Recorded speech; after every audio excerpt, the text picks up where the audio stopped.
Locked On Podcast Network presents Locked On Sports Today.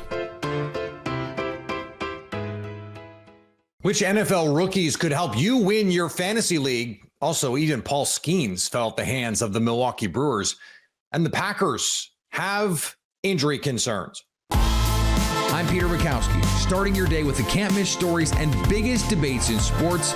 You're Locked On Sports Today. Searching all major sports. Found.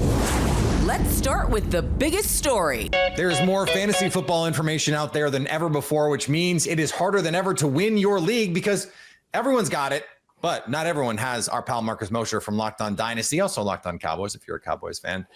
Marcus, I want to talk about rookies. Everyone loves drafting rookies or buying them on auction, whatever platform you like to use, whatever way you like to do it.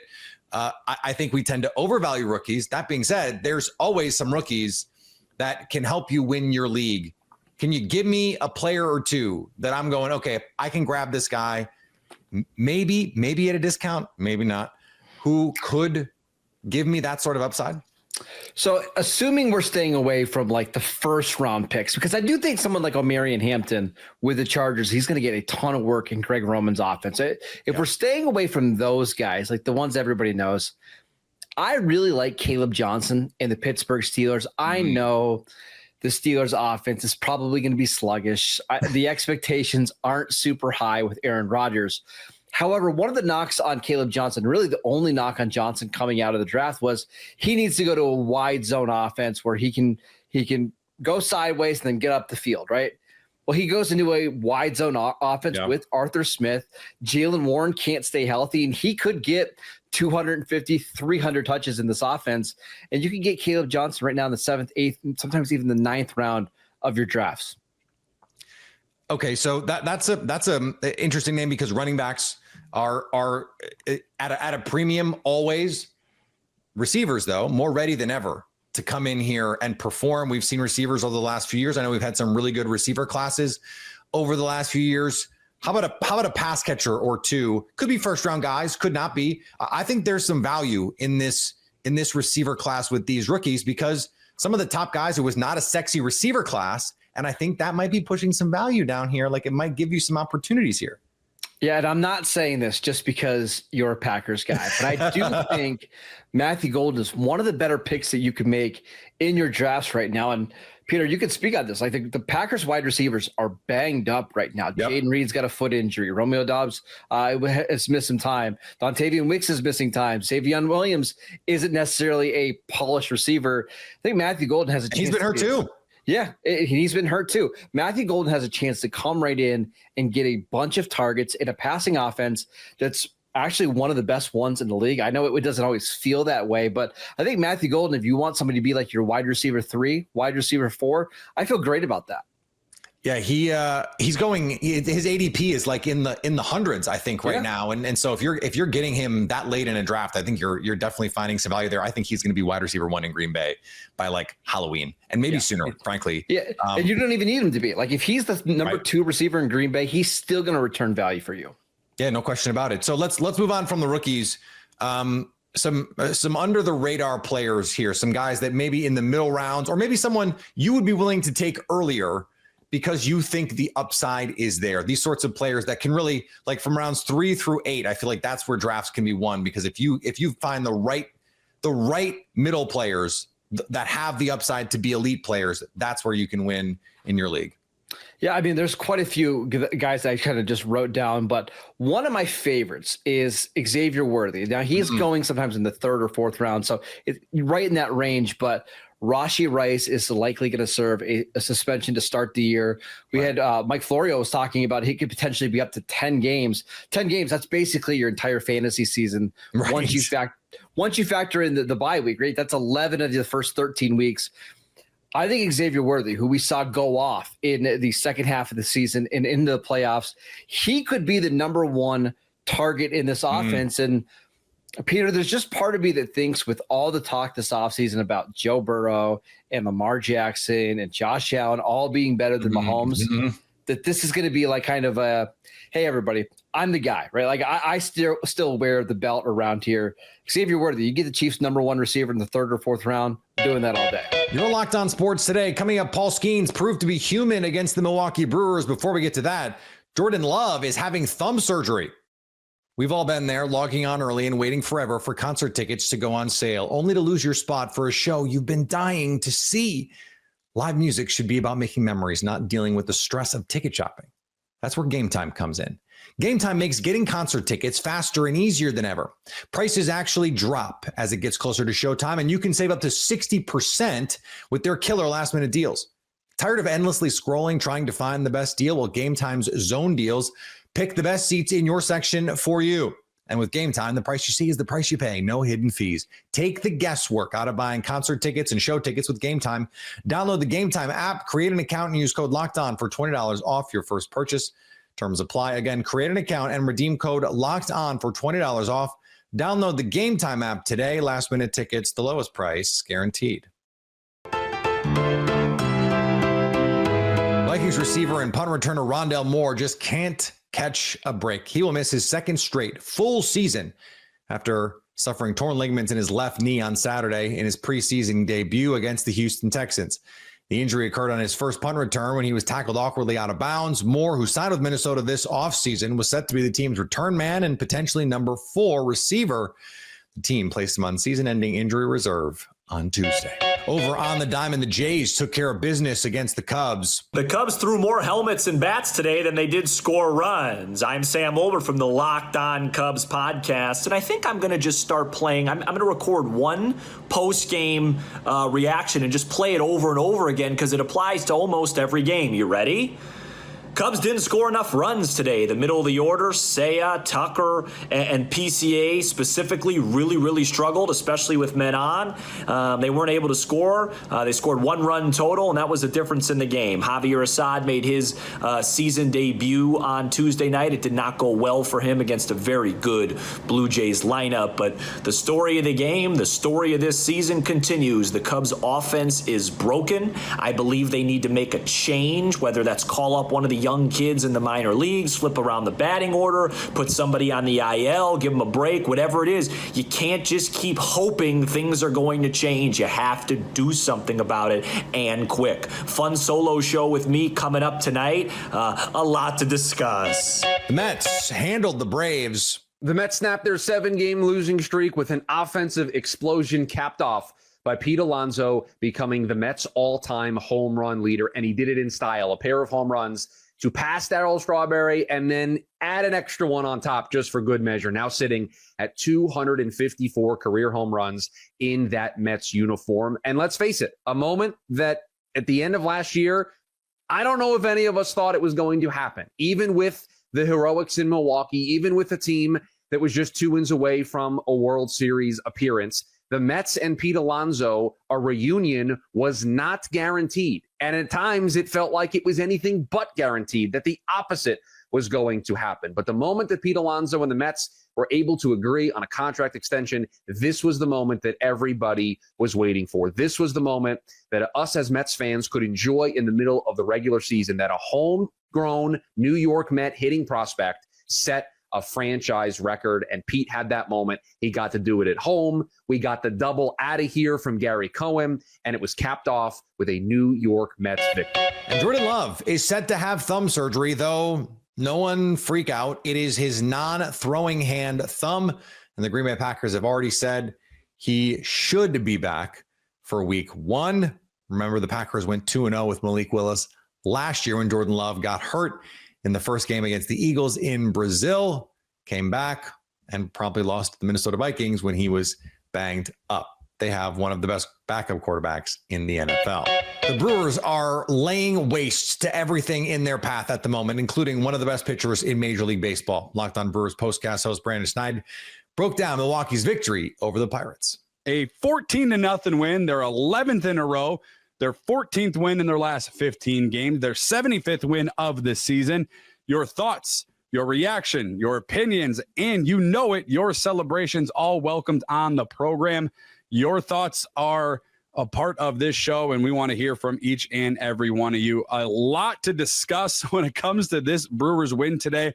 typically during this program, we will discuss the scoring summary, and usually what we do in the first segment. The Brewers won tonight 14-0. I don't want to take up any more time on the show talking about every run that was scored. So we're going to highlight a few things that happened throughout the course of this game, including what this offense did against arguably the best pitcher in all of baseball in Paul Skenes. Some numbers, some stats that kind of stick out that are very, very encouraging if you're rooting for the Brew Crew, which I anticipate most of you listening to this program are. So we'll dive into that, and we're going to get to the turning point and the player of the game this evening in a 14-0 Brewers win. And without further ado, for the turning point in this game, yes, I know they scored 14 runs, but it all started right at the beginning of this game in a 14-0 Brewers win. Time to reveal where the game was won or lost. It's the turning point.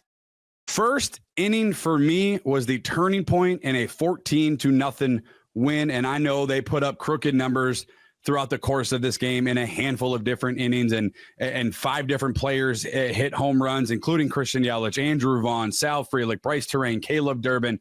But for me, the turning point in this game was the very first inning for the Milwaukee Brewers for 2 reasons why. Number one, Freddie Peralta, a bounce-back performance, taking losses in his last 2, including an ugly performance the last time this team lost the game against the Chicago Cubs in Game 3 over at American Family Field. A bounce-back performance from Freddie Peralta on the mound this evening. We'll dive into his numbers, but the first inning for me set the tone for this game was Freddie Peralta. A shutdown first inning, including 2 strikeouts from fastball Freddie. The command was there this evening for Freddie Peralta. He needed to have a bounce-back performance. You kind of knew once they swapped Jose Quintana and Freddie Peralta that this could be a game where Freddie was a little bit amped up to play in and pitch in front of what was going to be a sellout crowd, what was anticipating to be their 11th straight victory and against Paul Skenes. And that's what you got tonight from Freddie Peralta. He set the tone this evening early in that first inning,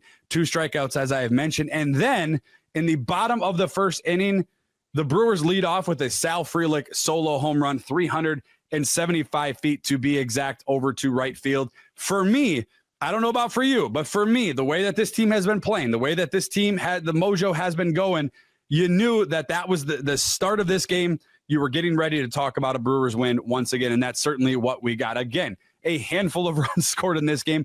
I don't want to go over each and every run that was scored. The Brewers, 15 total hits this evening. They plate 14 runs, including 6 runs in the 6th inning, and everybody getting involved. Every single player for this Milwaukee Brewers team on base this evening at American Family Field in a 14-0 win. We mentioned Andrew Vaughn. We mentioned Christian Yelich. We mentioned Sal Frelick in the leadoff home run. Bryce Terrain also with a home run, and Caleb Durbin in the 8th inning also providing a home run. Let's touch base real quickly and get to Freddie Peralta this evening. We mentioned him at the turning point for tonight's 14-0 win. And when you get the run support that Freddie got tonight, more times than not, you're probably going to win the ball game. But again, I thought this was an important start for Freddie Peralta, and I kind of laid out the numbers there where the last 2 games hasn't pitched well, especially against that Game 3 against the Chicago Cubs.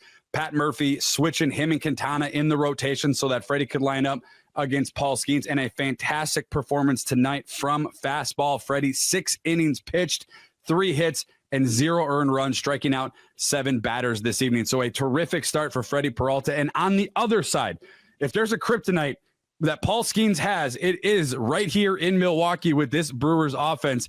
And I'm going to lay out some numbers real quick for Paul Skenes. But again, this also goes to the turning point, something I actually forgot to mention, but I have it written down here for the turning point in tonight's win. And we mentioned that first inning, Freddie Peralta shutting him down at the top of the first, and then Sal Frelick with a home run in the bottom of the first. That first inning, they really made Paul Skenes work. And that's where I think the tone also was, started. You only scored 1 run in that first inning. You didn't score anything in the second inning for the Brewers, but he made him throw 25 pitches of the Brewers offense that Paul Skenes in that first inning.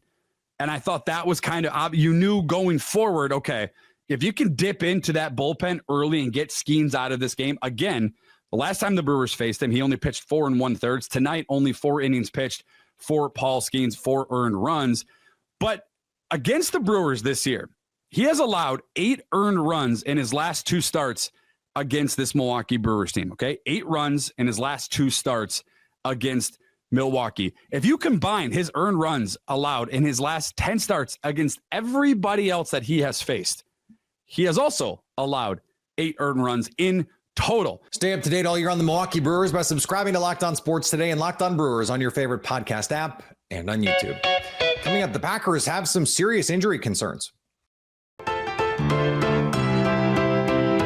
Green Bay Packers are dealing with injuries all across the roster. Locked On NFL host Luke Braun breaks down how shaky things are in Titletown. Luke, I know you share some of those concerns, and there are some new concerns with this Jordan Love injury, which he's supposed to have surgery on a ligament in his hand and be back for week 1. But it's just a lot of stuff happening at one time in Green Bay. It's a little cheesehead meltdown is what I'm naming it. Yeah, the cheese is melting. Yeah. Look, Peter is like probably my primary source of Packers information, as with everybody on this network. Should be, yeah. But I think it's time to recontextualize that Packers wide receiver room, because it's no longer like last year. It was this kind of like, piecemeal, feed many mouths, everybody does their role kind of thing. Now it does seem like, for better or worse, it's going into Matthew Golden and the Pussycat Dolls.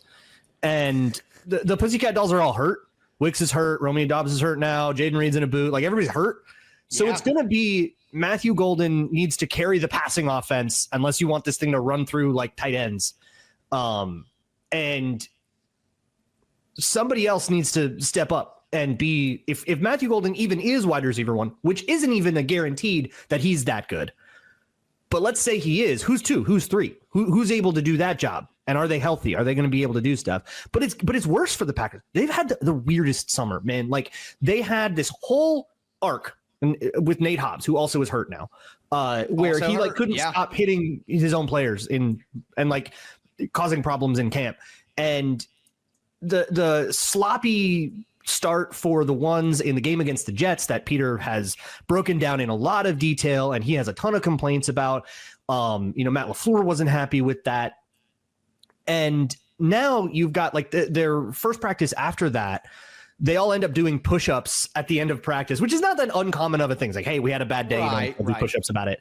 And if you look, there's some of those guys that aren't doing them.